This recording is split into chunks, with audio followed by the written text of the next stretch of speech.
Cameron's parents, Hunter and Carol, get into an argument about their son's future. Hunter insists that it's time for Cameron to figure out what he wants to do with his life, while Carol urges him not to pressure their son so much. At the ice cream shop where Cameron works, assistant manager Lenny scolds him for being late and tells him he's in charge of closing that night. Cameron tries to explain that he has a date with Diane, but Lenny scoffs at the idea, doubting that someone like him could be dating someone as attractive as her. Meanwhile, a strange woman is seen moving into the house next door. That same day, Cameron's co-worker Liz is upset about having to close the shop in the evening and also doesn't believe his story about the date. Cameron explains that he and Diane have known each other for years, and she messaged him first when she came back to town after college. After work, Cameron heads over to Diane's place, where he finds her sunbathing in a bikini. Suddenly, two bullies, Chad and Jason, show up and accuse him of spying on Diane and secretly snapping photos. They throw his phone onto the street. Diane comes out after hearing the commotion, and Cameron insists he wasn't spying and tries to explain,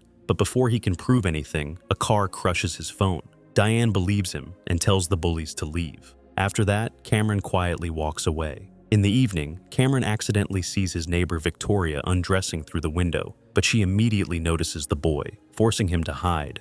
During dinner, Hunter says that he won't buy his son a new phone because he had to fight back against the bullies. Suddenly, the doorbell rings, and Cameron is horrified to see his neighbor Victoria, but when he shyly opens the door, only Diane stands on the threshold. They go to a pizzeria for a bite to eat, where Diane apologizes for leaving Cameron without a phone. When Cameron sees his friend Martin, he calls him over, although Diane asks him not to. Martin, seeing Diane, is embarrassed for some reason and walks away. On the way home, Diane finally reveals the reason. It turns out that Martin broke up with her right at the prom for an unknown reason. Cameron is very surprised and says that he would never leave such a beautiful woman. Then Diane recalls the night Cameron came to her house and they drank her father's alcohol together. She says that she wanted to tell him something that night that she had never told anyone, but he fell asleep.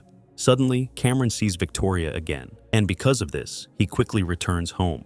When he runs into his room, Victoria mysteriously appears right behind him. Cameron immediately begins to make excuses for peeping, as he usually sees an elderly woman in the next window. Victoria says that she will be living in the woman's house for a while, and demands that Cameron drive her around town in his car for a few days as punishment for peeping. The guy replies that he hasn't paid the car insurance, but Victoria categorically says that this is his problem. Later, Cameron drives Victoria to an office building, where she takes the keys to his car so that he won't leave without her. The security guard lets Victoria in, and Cameron goes to the building half an hour later, tired of waiting for her in the car. Suddenly, a bloody guard runs out of the door and begs for help. Cameron rushes back to the car in a panic and is horrified to see Victoria pounce on the guard and kill him in cold blood. He realizes that Victoria is a vampire. She tells him that he will have to drive her around if he wants to survive, and she kisses him goodbye. The next day, Hunter notices blood on the car, and Victoria, who shows up on time, explains that it is the blood of a deer that suddenly ran out onto the road.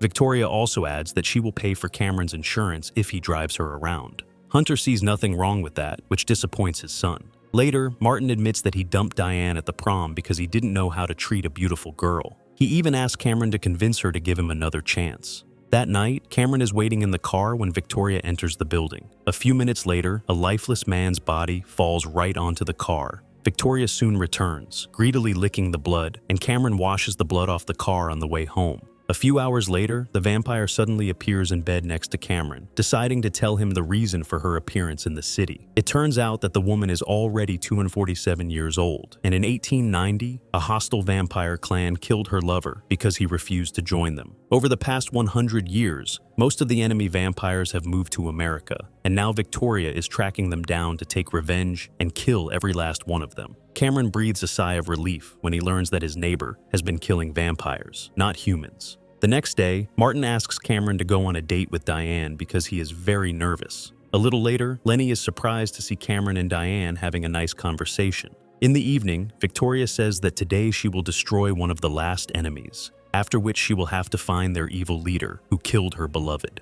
Despite Victoria's order to stay in the car, Cameron accompanies her to the building. There, they find an enemy who fires a gun several times, and Cameron falls to the floor. Victoria rushes at the enemy and eliminates him by biting him hard on the neck. After that, Cameron gets up and confesses to his companion that he is not wounded and fell to the floor, only to distract the enemy. Before saying goodbye, Cameron asks Victoria to show up at Martin and Diane's date so that he has an excuse to go with them. The next day, Liz invites Cameron to watch her friend's band perform in the evening, but he politely declines. On their date, Cameron breaks the awkward silence by telling them that Martin really wants to play baseball professionally. As soon as Diane goes to the restroom, Victoria appears and calls Cameron to go outside with her. Cameron confesses to Victoria that he has been in love with Diane for several years, just like Martin. Cameron explains that he specifically wants Diane to spend some time with Martin so that she can finally realize how boring he is. In the evening, Cameron shows Victoria the bullies who are constantly picking on him. The girl deliberately provokes Chad to hit Cameron and then teaches him several strong punches so that he can finally stand up for himself. Cameron boldly approaches Chad and punches him hard in the ribs, making him writhe in pain. After that, the bullies finally agree to leave the boy alone. In the car, Cameron complains of severe pain in his wrist after the blow. Then Victoria gives him a liquid to drink from a small bottle. The vampire confesses that it is her blood, which will quickly heal all human wounds, but will not turn him into a vampire. At night, when Cameron dreams of Diane, Victoria appears in his bed and begins to kiss him passionately to make Diane jealous. Hunter unexpectedly enters the room, but immediately leaves when he sees what is happening on the bed. However, Cameron still stops the vampire, not wanting to cheat on Diane, hoping to get reciprocity from her. In the morning, Hunter winks at his son with understanding at the table. Later, Martin confesses to his friend that yesterday's date after he left was just awful, and Cameron replies that he probably won't succeed with Diane.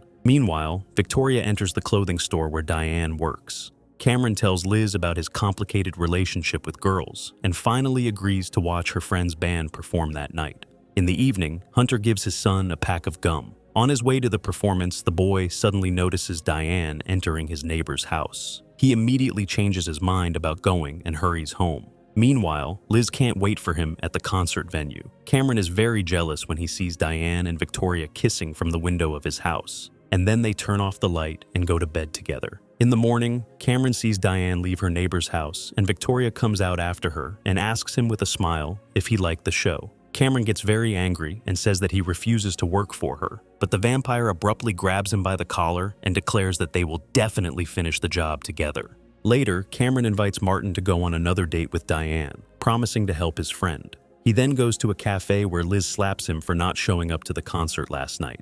Cameron goes to a clothing store where Diane tells him that Martin has asked her out again the same day. Carol gives her son a new phone, but asks him not to tell his father about it yet. Later, Cameron orders Martin to wear an earpiece with a microphone on the date so that he can give his friend advice if necessary. On the date, Cameron hears the entire conversation between the couple, after which a satisfied Diane gives Martin the car keys to take her wherever he wants. Cameron tells his friend to take the beauty home, but he refuses and takes her to a secluded place. Annoyed, Cameron hurries after the couple and sees Diane whispering something into an earpiece from behind a tree and then throwing it out the window. This means that the girl has known about the earpiece all along. Suddenly, Diane bites Martin's neck, revealing that she is also a vampire. Upset, Cameron goes to Liz's cafe, but she is not there. Soon Diane shows up, and Cameron is afraid of her because he thinks she eliminated his friend. The girl shows Martin alive in the trunk of the car and explains that she just made him stronger so that he could play baseball professionally. She confesses that she loves Cameron and was afraid she would lose him if he found out the truth. Diane says with regret that she has been alive for several centuries, and everyone she has ever loved has died of old age. She doesn't want the same thing to happen to Cameron. Cameron forgives the girl, and they kiss, while Lenny secretly watches them from around the corner. In the evening, Victoria tells Cameron that she didn't know Diane was a vampire until she took a closer look at her. It turns out that Diane is a member of a hostile vampire clan that Victoria is hunting, and now the boy will be bait for her. Feeling that Cameron is in danger, Diane comes to his house. Suddenly, Lenny jumps out from behind a tree and says he knows who she is. He threatens to tell everyone the truth. Diane throws him to the ground and drinks his blood. A few minutes later, Diane and Martin break into the house, where they see Victoria taking Cameron hostage. The two vampires get into a fierce fight. Victoria rushes at Diane with a blade, but she fights back and seizes the initiative in the fight, pinning her opponent to the floor. Diane explains that 100 years ago, their leader became incredibly cruel, and she wanted to escape from him. Then she met Victoria's lover, who told her that she would be safe in their clan and even gave her his blood. However, her heartless leader found out about it and killed Victoria's lover. After learning the truth, Victoria apologizes and forgives Diane.